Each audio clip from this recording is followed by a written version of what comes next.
Bread omelette చేస్తున్నాననమాట. ఇంకా దానికోసం ఈ విధంగా తవా పెట్టేసుకున్నాను. తర్వాత బటర్తో కొంచెం గ్రీస్ చేస్తున్నాను అనమాట తవాని. దీని మీద నేను బ్రెడ్ పీసెస్ని రోస్ట్ చేసుకుంటాను బోత్ సైడ్స్. ఇంకా ఈ బ్రెడ్స్లో మనకి తెలుసు కదండి, చాలా వెరైటీస్ ఉంటాయి. ఈరోజు మాత్రం నేను వైట్ బ్రెడ్ అంటే మిల్క్ బ్రెడ్ని యూజ్ చేస్తున్నాను. మీకు కావాలంటే బ్రౌన్ బ్రెడ్ కానీ లేదా మల్టీగ్రెయిన్ కానీ మనం యూజ్ చేసుకోవచ్చు. ఇక్కడ నేను both the sides butter apply చేస్తూ నేను రోస్ట్ చేసుకుంటున్నాను అనమాట.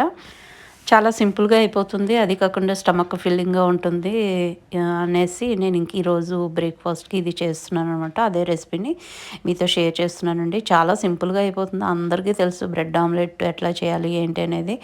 దీంట్లో మనము రకరకాలుగా చేస్తుంటాం ఈ బ్రెడ్ ఆమ్లెట్ని. నేను పక్కన ఇది రోస్ట్ అవుతుండగా నేను ఎగ్స్ ఇక్కడ ఈ ఫోర్క్ తోటి నేను ఈ విధంగా బీట్ చేసుకుంటున్నాను అనమాట. దీంట్లోనే కొంచెం turmeric powder and chilli powder, salt and కొంచెము కరివేపాకు ఇట్లాంటివి వేసుకుని చక్కగా నేను దాన్ని బీట్ చేసుకుని పెట్టుకున్నానండి. ఇది బోత్ సైడ్స్ మనకు రోస్ట్ అయిపోయినాయి. ఇంకా వీటిని తీసేసుకొని ఇదే తవ్వ మీద నేను ఆయిల్ని యాడ్ చేసుకున్నాను. తర్వాత మనం ఆల్రెడీ బీట్ చేసి పెట్టుకున్నటువంటి ఈ ఎగ్ మిక్చర్ ఏదైతే ఉందో దాన్ని నేను ఇక్కడ ఈ హాట్ తవ్వ మీద వేసేసుకుంటున్నానండి.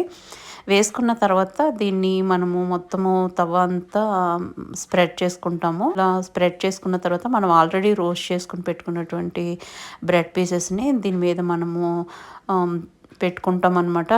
చాలా టేస్టీగా ఉంటుంది, ఈజీగా అయిపోతుంది, పెద్ద శ్రమ పడక్కర్లేదు. ఈ ఎగ్ మిక్చర్లోనే మీకు కావాలంటే వెజిటబుల్స్ కూడా యాడ్ చేసుకోవచ్చండి. క్యారెట్, ఆనియన్స్, తర్వాత చిల్లీ, ఇంకా క్యాప్సికమ్ ఇలాంటివన్నీ మనం యాడ్ చేసుకోవచ్చు. కాకపోతే నేను ఇవాళ ప్లెయిన్గా చేస్తున్నాను అనమాట.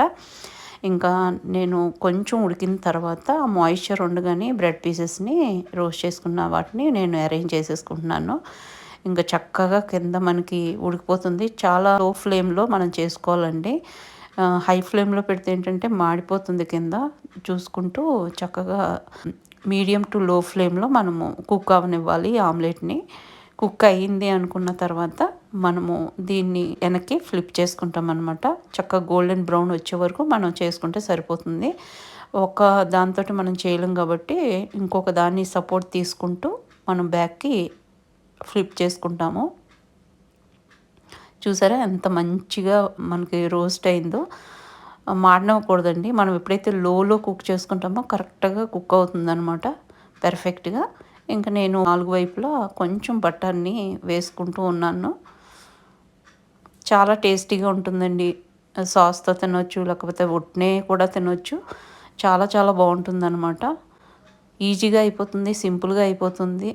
మనకి పొద్దున్నే అంత ఎక్కువ స్ట్రెయిన్ అవ్వకుండా సింపుల్గా చేసేసుకోవాలి. ఇడ్లీ, దోశ ఇలాంటి బ్యాటర్స్ ఏమి లేనప్పుడు ఈజీగా చేసేసుకోవాలనుకుంటే this is the best recipe అని చెప్పుకోవచ్చండి. ఓ పక్కన మనకి ప్రోటీన్ కూడా మనం తీసుకున్న వాళ్ళం అవుతాం పొద్దున్నే. ఇంకా నాకు మా వారికి ఇలా హాఫ్గా నేను చేసుకుంటున్నాను.